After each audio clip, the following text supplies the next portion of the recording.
I quickly made my way back to the path without trouble. Even through the dense thicket of trees, I had never lost my sense of direction. Regardless, I still felt relieved when I saw the open stone road. There were two different ways I could go once I reached the opening.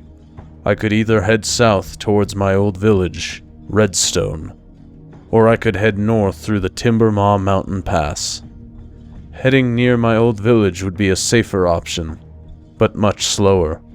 I originally had journeyed from that direction, but I would likely have to find a place to bed down for the night if I went back that way.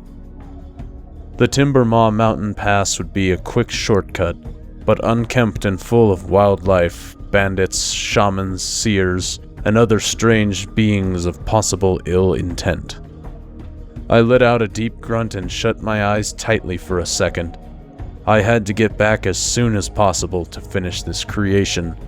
I hastily turned to my right and began walking down the road, looking up at the tall blue-tinted mountains before me, a short ways away. I pulled my hood over my head tightly and slightly adjusted my cloak and robe, protecting myself from the chill of the wind as best as I could. I couldn't tell the exact hour of the day through the thick gray clouds, but I knew time was passing quickly as I pressed on. It was peaceful and quiet for a long while in my walk, my thoughts wandering erratically with each step, calculating parts and pieces for the potion and imagining everything it could be capable of. My thoughts were violently interrupted by the thundering pounds of horse hooves in front of me. Jerked out of my daydreams, I looked forward and squinted, seeing several riders charging towards me down the path in the distance. My eyes widened and I quickly leapt to the side into a small crevice of rock, where I crouched down and waited in hiding. The booming galloping grew closer and closer until finally passing by me. I was able to catch a quick glimpse of the riders as they passed by.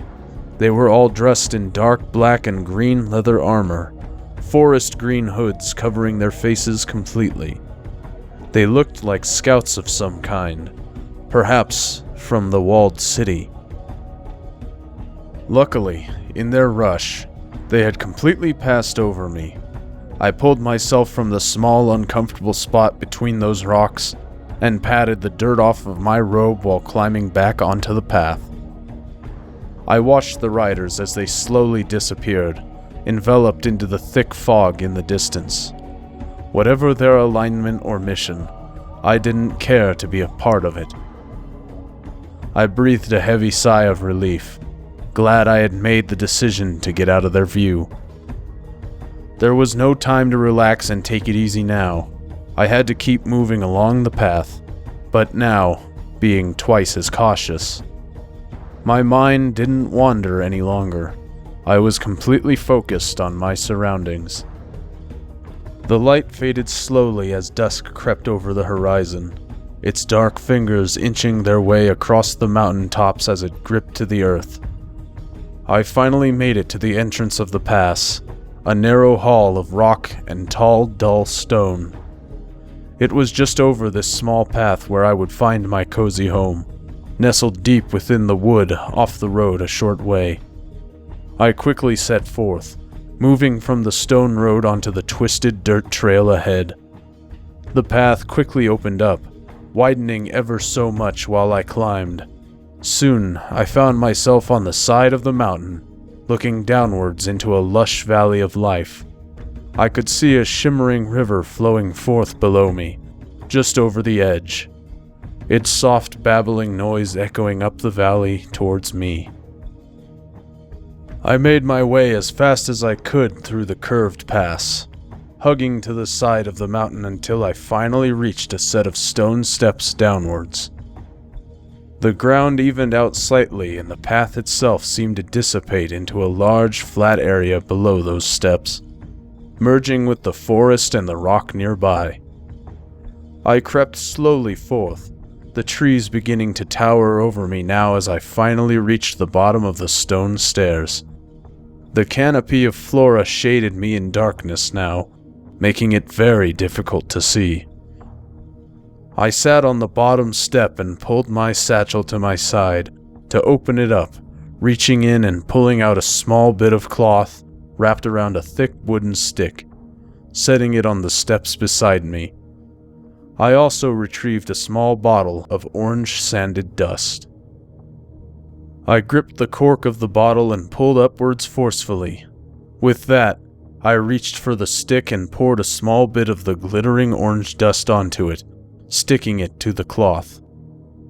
After coating it, I quickly recovered the bottle and placed it in my satchel among the clutter yet again.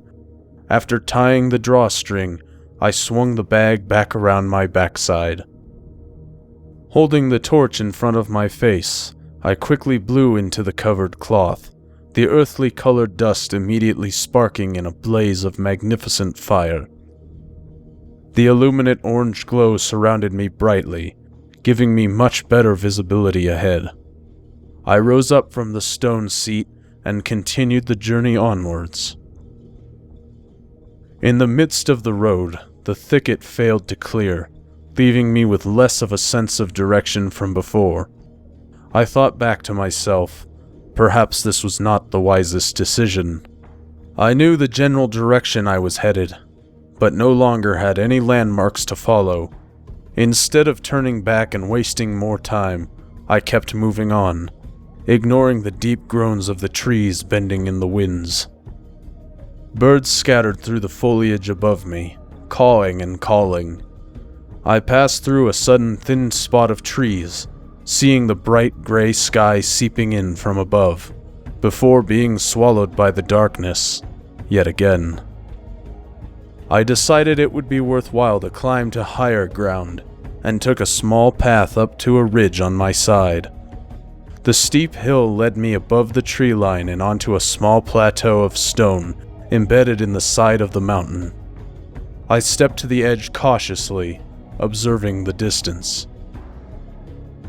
My direction became clear as I gained my bearings from the landscape yet again. I was much closer to home than I had anticipated. I mentally marked the area in my mind and turned to head back down. Suddenly, behind me, a wild snowcat had appeared, baring its razor teeth at me without making a sound. Its tail swerved back and forth in aggression. Its paws were planted firmly on the ground as it blocked my way back. I quickly reached to my side to grip my axe and unsheath it. With it tightly in my right hand and the torch in my other, I was prepared. I waved the torch at the creature in an attempt to scare it off. I could see the bright orange glinting of the fire in the cat's eyes as it stared mercilessly at me. It was ready to strike, and so was I.